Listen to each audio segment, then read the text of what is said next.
Good morning, good afternoon, good evening, YouTubers.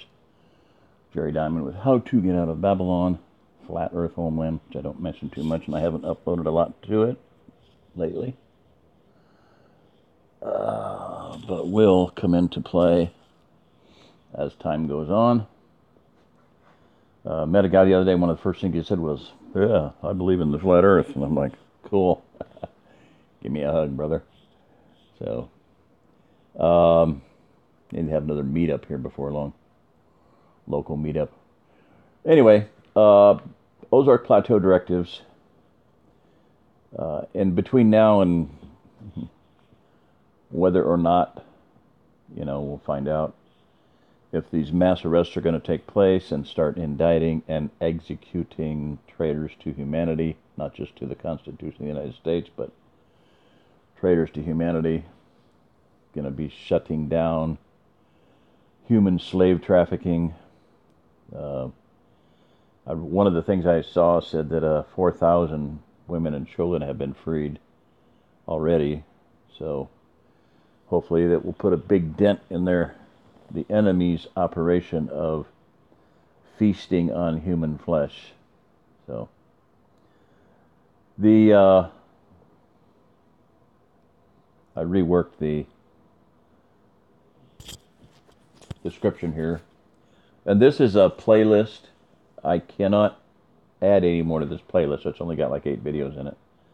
The reason for that is YouTube has I think seems to be about 200 playlists that you can access, and then you're out. So this is an older one, so I can't add to it anymore. So there's another one, OzArk Plateau Directives. Oh, for the Refugium. This is not the older one. That first one. That one's older. 7 videos, maybe 8 videos in it now. So anyway, I reworked it and the description. So this is a list. You can look them both up. You can probably find both of them. I can find both of them. I can look at the other one. I just can't add to it. So this one has 77 some odd videos in it. And there's still kind of a smattering. There's not really any organization to it. Sorry. If I have time, I'll rework it and beef it up and put ones that are less applicable toward the end. But as things stand right now, I'm going to do what I can with the time I have left to help as many people as possible, be as prepared as possible, and bring as many resources as possible here to the OzArk Plateau. This is a list about guidelines, not commands. That's why I use the word directives. They're just suggestions, common sense, but based on Scripture and based on the idea of do unto others as you would have them do unto you. All right. They're not commands because nobody's in charge except our Father in heaven. However, they are suggestions, ideas, concepts, what have you, which are roughly based on the concept of do unto others as you would have them do unto you. What would you do? What would you want someone to do to you if you were in their shoes, in their position? They are based on caring about other people who may well be in far more dire straits than you were. And 5 of them here, just initial. There's a lot of other ones that I will add to it, but this is just where I started out with quite some time ago. And this is directed toward people coming in to the OzArk Plateau as relocation personnel, people that are wanting to move here. Once you hit the perimeter, understand where the perimeter is, I have a series called Maps of the OzArk Plateau, How to Get to Goshen. We'll touch on that in a minute. I have a limited amount of time right now. But understand what the outlines of the plateau are. And roughly, you want to get west of the Mississippi, no question. All bets are off for anybody east of the Mississippi for a lot of reasons. Not going to go into them here. If you think that's odd, if you think that's weird, if you think that's stupid, just wait and see. You'll find out. It's not stupid. Okay, so leave a campsite better than when you got there. I'll have other directives for people here waiting, who have come here, all based around the same idea of trying to help as many people as possible. But so number 2, leave some firewood covered up and kindling for the next persons. Number 3, leave some food if you can. Number 4, leave material for shelter or leave a shelter.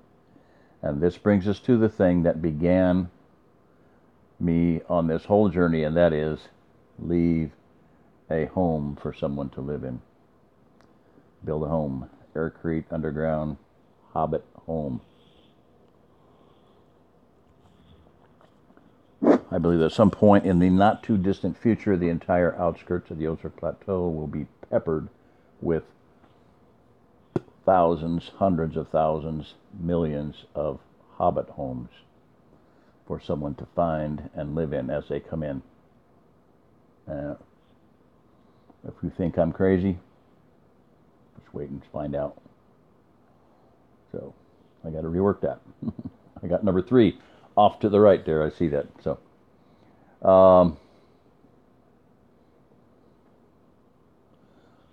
maps of the OzArk Plateau, Refugium, how to get to Goshen. And that's about, okay, here's my map. The map. I had a sister was going to print me up some more maps, and it hasn't happened. If anybody has printing capability and color, get with me and send them to me. Tape them together, I'll rework them. But this one did have, and I didn't even remember that I had done this, but I had reworked it to the point where I gradually added to it and added to it and added to it.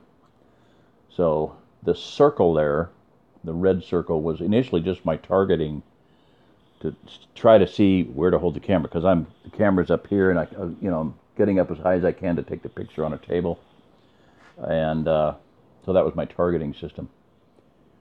Should have laid the map on the floor. It could have been, but anyway, that's why the red circle's there. But oddly enough, that red circle, coincidentally, synchronicity, providentially, is right at the 120-mile radius around Springfield, which pretty much takes in the river valley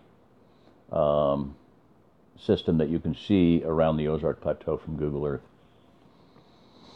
So the dots, the black dots and the black mess there, the next circle in, that's the actual 100-mile radius around Springfield.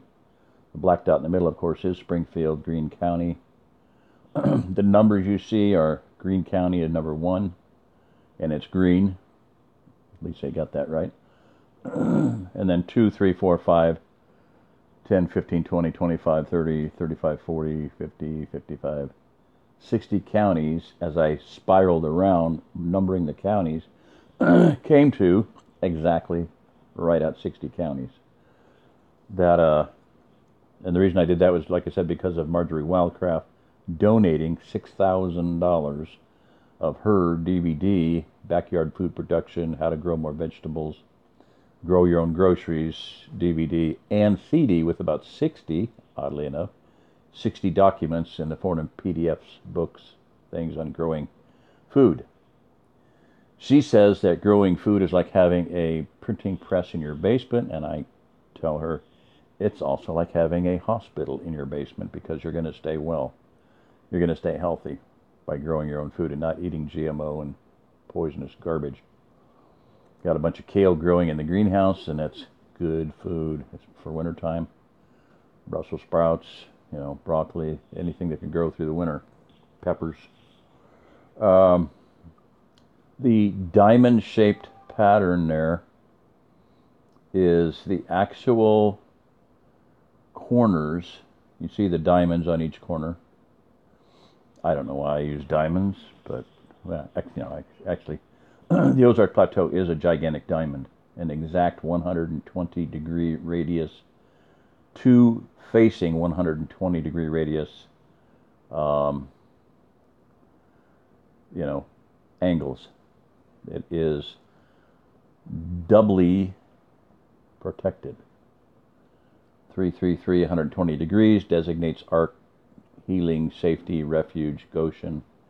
And that's what the Ozark Plateau is. It's a gigantic land of Goshen right in the middle of the United States, 500 miles from Mexico, from Canada, from the Rockies, and from the Appalachians, the center of the North American craton, looking at it from east to west. The Rockies are the western edge of the craton. The Appalachians are the eastern edge of the craton. And the craton don't move. It's been likened to grandma at a great big family gathering, and the children are all playing around and jumping, falling, hurting themselves, scrambling, playing chase, playing hide and seek, and grandma sits in her rocking chair. I remember when I was young, but grandma don't move. She's just sitting there, rocking away, knitting, or, with a baby on her lap, or grandbaby on her lap, or a great-grandbaby on her lap, enjoying everything, but she doesn't go anywhere too much. So the craton's not going to move. It's also not going to sink, as other parts of the continental United States are very likely to do. I'll just say that. All right. So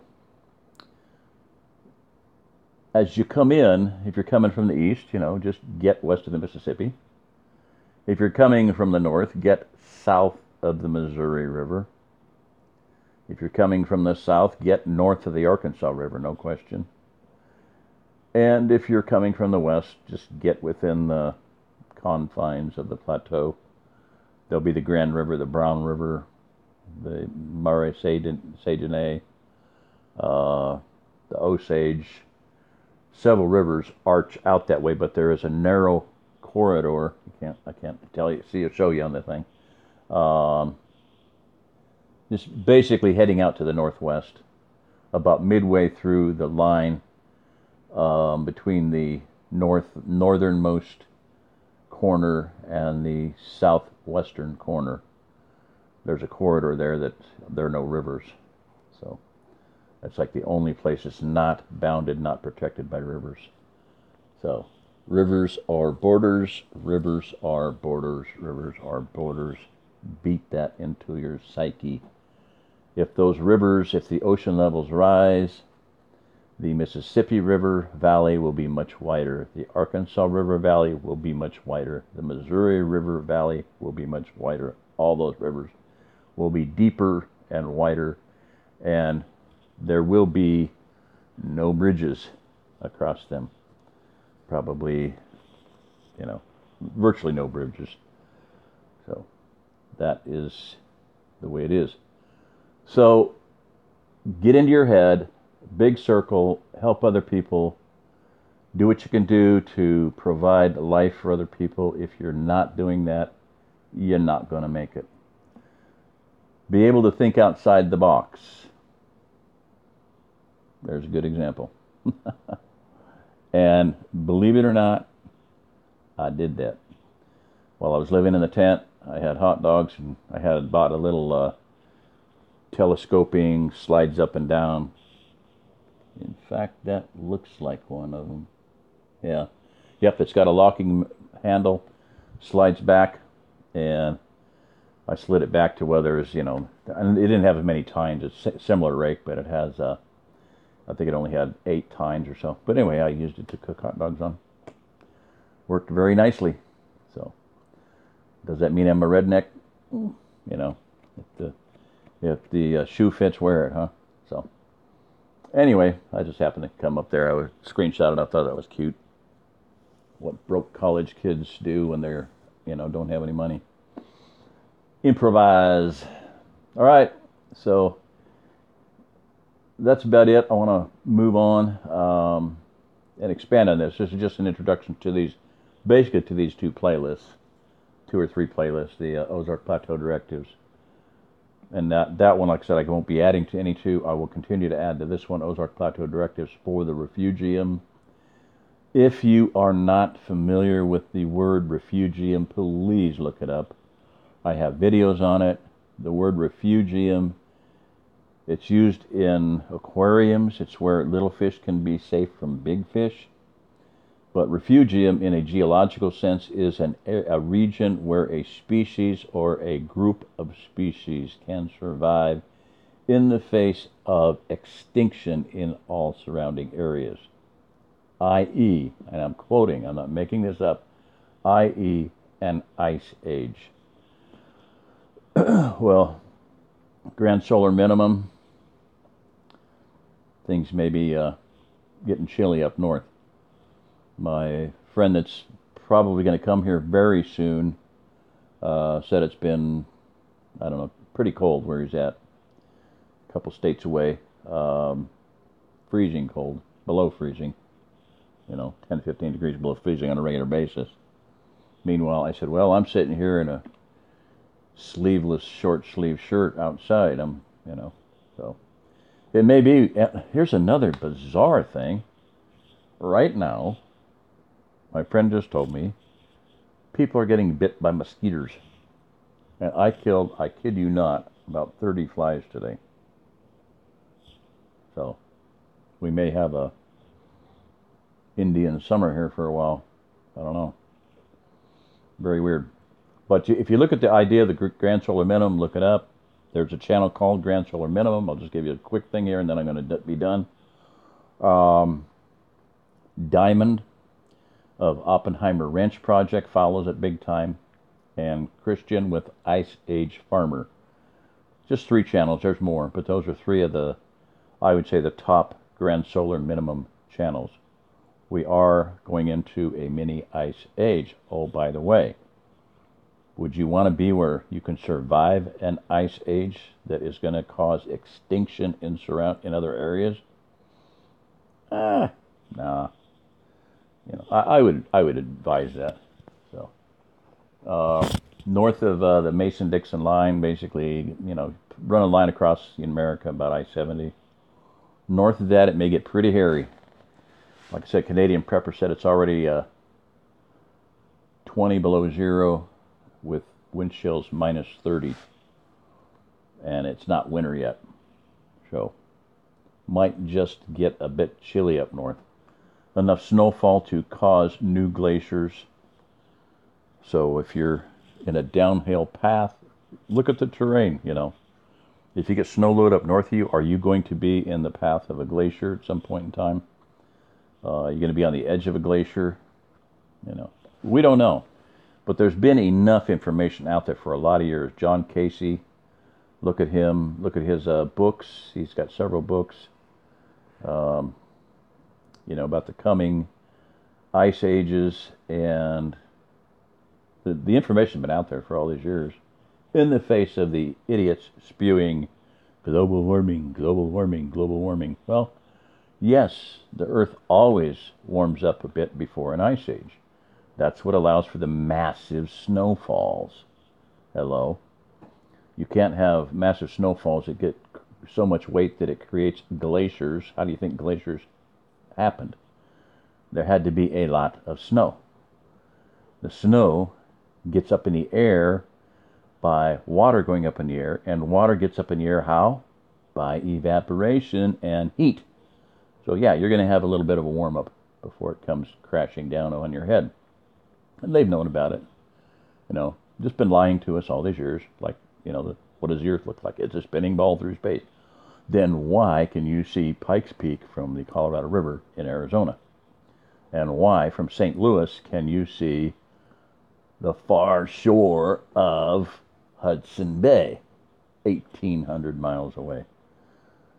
So, stick that in your pipe and smoke it, all you little globe head trolls and globots. That's one of the greatest words coined in 2017, globots. So, anyway, word to the wise, and wake up and smell the coffee before long, because things are going to be changing here. So, study up on the QAnon stuff. Be aware of it. A lot of people, if this comes down, I'm telling you, it might be every person in Hollywood that hates. Why do they hate Trump? Because they eat children, because they're child molesters, because they're pedophiles. That's why they hate Trump. They hate the whole idea.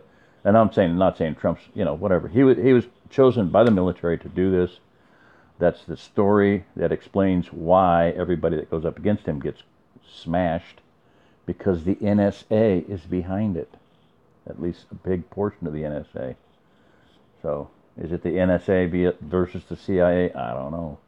But Edward Snowden, you know, put out a lot of good information, solid information. WikiLeaks has been putting out solid information. Julian Assange has been putting out a lot of good information for years. And these guys are not making it up. Edward Snowden did not make it up. So, back in 1995, the guy spoke at our political meeting, and he was a renegade NSA operative. A group of them, young kids, went AWOL, and they stayed underground to protect him. He was the public speaker. That was the story. Made all kinds of sense. Everything he said made sense. Whatever the most advanced technology you can possibly dream up or have seen, he said the NSA and DARPA is always 15 years ahead of that. Truth, you know, that is truth. He said if you need to relocate, someday there will be entire convoys, long convoys going, just tag along, and they'll help you. So that was in 1995, people. Long time ago, in a galaxy far, far away for me. At that point in time, I hoped to live to see 1997. That's how dicey I felt my chances were at the time. So, you know, who's going to be arrested first? Me, because of political stuff and and militia, or my wife because of midwifery? She beat me. Technically, she was arrested. So. Anyway, that's about it. So I'll let this one go and get on to starting on something a little bit better. And I apologize. No, I don't. I'm doing what I can do, you know. Be nice to have some help. Blah, blah, blah, blah, blah. Story of my life. So, if anybody wants to, you know, pitch in and do something to help, yep, I could use some. I'm talking time, research, everything, you know, secretary, people that were going to do stuff for me, raised funds and blah, blah, blah, and talk to people that I've helped that turned their back on me, going to go talk to them. Nah, you know. Nemesis. Is that plural, nemesis? I have 1 or 2 or 3 nemesis. So, a friend of mine coined I said, how you doing with your situation? He goes, I've got a new name for her, my nemesis-sister. Colorado. Yeah, I thought, I can use that one. All right, so anyway, that's it. Yahweh bless everyone. I will do what I can do. I want to really do something on this, get more. All I've done is just like shooting from the hip on stuff, just as I've had time, as I'm going out and doing stuff, and, you know, doing a campfire. Probably a lot of my stuff will be done from some more, you know, campfire broadcasts, you know, word from the watchfire and things like that. For quite some time, I have felt like, since 2009, I felt like I needed to go out and, you know, be mobile and be able to go out and help people. And there's one widow, and I'd like to ask for prayers. And if there's anybody that gives a crap about what I'm doing, there's a widow down in Arkansas. Her children, grandchildren said, hey, yeah, she talked about getting land and building a refuge, a place of safety for the family, the whole family. And they said, yeah, that's a great idea. Let's do it. We'll help you. Well, push come to shove, you know, or when she got serious about it, they were like, oh, we didn't think you were serious, or no, we're not going to help. Well, she said, I'm doing it anyway. They said, you can't do that. You're 76 years old, and it's only got one hand. But she's doing it, and she really needs the wood stove set up. And I'd like to be able to afford to go down there, and you know, the stove is there. It's on site. Pipe is there. I'd like to go out and get it set up for her. She somehow made it through last winter with just taping all doors and windows off, and still running. Yeah. And, you know, just a little space heater or something. I think propane is what she said. That's just not cool. Not when she can have a really nice wood stove going. So I'd really like to do that. That would be my very, very first project. My Ephraim's Rescue thing. I mean, I rescued Brother Shannon. Went to Pensacola, Florida, man. Went outside the OzArk Plateau and made it happen. He's still here. He's still alive. He's being blessed. being helped by another person that got here from another state. So with some resources. So let's, work together, help each other. I'd like to go help this gal. Dear sister, very, very godly woman, very, very full of faith, and I'd like to be able to help her. So, all right, that's it. I don't know if anybody's listened to me anymore because nobody really. I mean, I get a few comments here and there, but that's about it. But I'm going to keep doing it, and I'm getting more subscribers, so that's awesome. I'm up to went from 38. I was at 3,900 for a long time, and all of a sudden hit 4,000. Now it's 4,400. So hopefully somebody out there is listening. I mean, people from all over the world are subscribing to me, and that's mostly, I think, because of Aircrete. They find the Aircrete videos and subscribe, but I don't know if they listen to me. So I don't know if anybody's listening to me. So if you're listening to me, let me know. That'd be nice to hear from somebody. It'd be encouraging. So, all right, this is Jerry Diamond. If you're listening to this, you are the remnant. So have at it. Dig in, get mobile, get relocated, drive now or walk later. DNOWL, drive now or walk later. All right, bye-bye. Yahweh bless.